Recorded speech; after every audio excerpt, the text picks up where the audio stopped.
जय हिंद भाई। तो आपको पता है कि आज स्कूटनी का सेकंड लिस्ट आया है और इसमें बहुत सारे प्रॉब्लम देखने को मिले हैं, जिसमें हम आपको बोले थे कि शाम में हम आपका फुल डिटेल वीडियो बना देंगे और जितना भी प्रॉब्लम था उस सारे प्रॉब्लम को हमने इसमें लिख लिया है, ठीक है। और किस कारण से आपका स्कूटनी के लिस्ट में नाम आया है और उसका क्या क्या प्रॉब्लम है और आपका क्या क्या सोल्यूशन प्रॉब्लम है देखने को मिला है, उसका भी प्रॉब्लम हम भी लिखे हैं, ठीक है।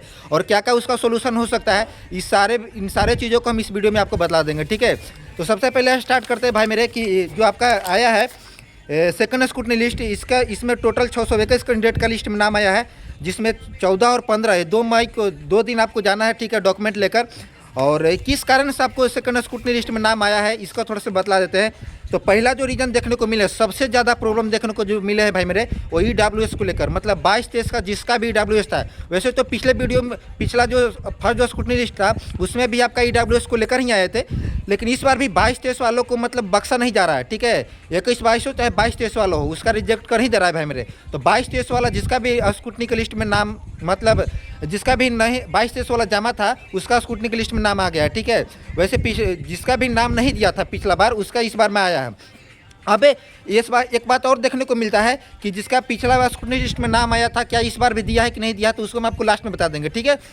दूसरा जो देखने को मिला प्रॉब्लम वो है एनसीएल को लेकर, कि एनसीएल को लेकर भी मतलब जिसका भी एनसीएल मतलब बात का है, ठीक है, उसको भी आपका दिया हुआ है, ठीक है।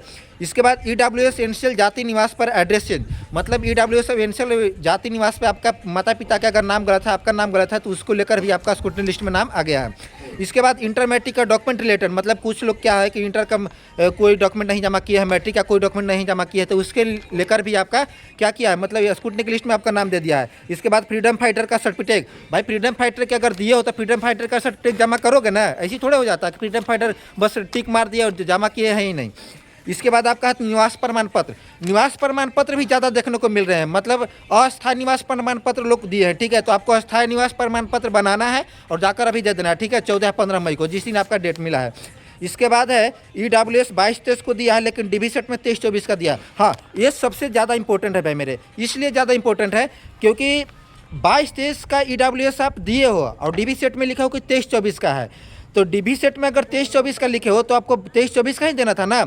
और इससे एक बात कंफर्म होता है कि 23-24 का जिसका भी EWS है उसका शायद अभी ले सकता है। मैं अभी भी बात बोल रहा हूँ, कंफर्म नहीं है, ये आयोग के ऊपर डिपेंड करता है, लेकिन 23-24 वाला भी अभी ले रहा है। अगर 23-24 वाला जमा रहता तो शायद इसका स्कूटनी की लिस्ट में नाम नहीं आता। इसके बाद है आपका निवास पर सिग्नेचर, भाई सिग्नेचर क्यों नहीं करते हो आप लोग, ठीक है, सिग्नेचर कर देना चाहिए, ठीक है। और एक बात और, निवास पर सिग्नेचर जो है वह जो आपका कर्मचारी जो है आपके ब्लॉक का उस पर नहीं है, ठीक है। तो आप जल्दी से जाओ ब्लॉक में, ठीक है, और निवास पर अपना सिग्नेचर करा कर और दे दो अपना। इसके बाद है पहचान चिन्ह, भाई मेरे यहाँ से बहुत ज़्यादा एक देखने को मिल रहा है कि CSBC इस बार कितना अच्छा रूप से मतलब साफ़ सुथरा तरीका से मतलब स्कूटनी कर रहा है। जो अपना पहचान चिन्ह नहीं दिया है, शरीर वाला पहचान चिन्ह लेता है, पहचान चिन्ह नहीं देना है, मतलब जो लोग नहीं दिए हैं उसके बाद भी आपका दे दिया है, मतलब स्कूटनी की लिस्ट में नाम आ गया है। मतलब जो लोग पहचान चिन्ह नहीं दिए हैं उसके लिए भी आपका स्कूटनी की लिस्ट में नाम आया है। इसके बाद है पहचान चिन्ह हो गया, निवास हो गया, EWS हो गया, हाँ बस इतना ही थे, ठीक है। अब बात रही कि आपका सवाल क्या है, सबसे ज़्यादा सवाल क्या देखने को मिल रहे हैं, ठीक है। तो सवाल पहला यह है कि कटअप पर प्रभाव पड़ेगा कि नहीं पड़ेगा। तो भाई मेरे कटअप पर प्रभाव बहुत कम पड़ने की संभावना है, ठीक है। कटअप क्या ही प्रभाव पड़ेंगे, आपका 2023 अगर कैंडिडेट पास ही हो जाते हैं, अब ऐसा तो नहीं कि 2023 का सभी लोग का मेरिट लग ही जाएगा, ठीक है। उसमें से लगभग बहुत कम ही लोग का, मतलब मान लो कि 1500 लोग का ही मतलब मेरिट लगेगा, ठीक है। 1500 का मतलब जिसका अच्छा नंबर होगा उसी का ना मेरिट लगेगा, ऐसा थोड़ा है कि स्कूटनी की लिस्ट में नाम आ जाएगा तो मतलब मेरिट उसका कन्फर्म है। ये भाई गलतफहमी कभी नहीं पालना है। दूसरा आपका है पिछला लिस्ट में जिसका नाम आया है उसका भी आया है क्या है, ये भी प्रॉब्लम देखने को मिल रहा है। तो भाई मेरे देखो, पिछला लिस्ट में जिसका नाम आया है उसका भी अभी देखने को मिला है, ठीक है। कुछ लोग 23-24 का जमा किए थे और उनका फिर से दे दिया है कि आपका जो है 22-23 का है, लगभग उसका अपडेट नहीं किया होगा जिसके कारण फिर से लिस्ट में नाम आया है। इसके बाद है अब हम क्या करें, मतलब अब आपको क्या करना चाहिए। तो भाई मेरे अभी आपको फिलहाल में जो भी डॉक्यूमेंट के कारण आपको छाटा है वो आपको बनाइए जाकर, और बनाकर आराम से 14 या 15 को जाकर दे दीजिए, ठीक है। और थर्ड स्कूटनी लिस्ट आएगा कि नहीं आएगा ये भी प्रॉब्लम है। तो भाई मेरे थर्ड स्कूटनी लिस्ट जो आने की संभावनाएं हैं वो अभी थोड़ा सा वेट कर लो, ठीक है। अब न के बराबर थर्ड स्कूटनी लिस्ट की संभावना है क्योंकि 2300 कैंडिडेट हो गए हैं ऑलरेडी, ठीक है। बाकी कुछ नहीं कहा जा सकता है भाई मेरे, ठीक है।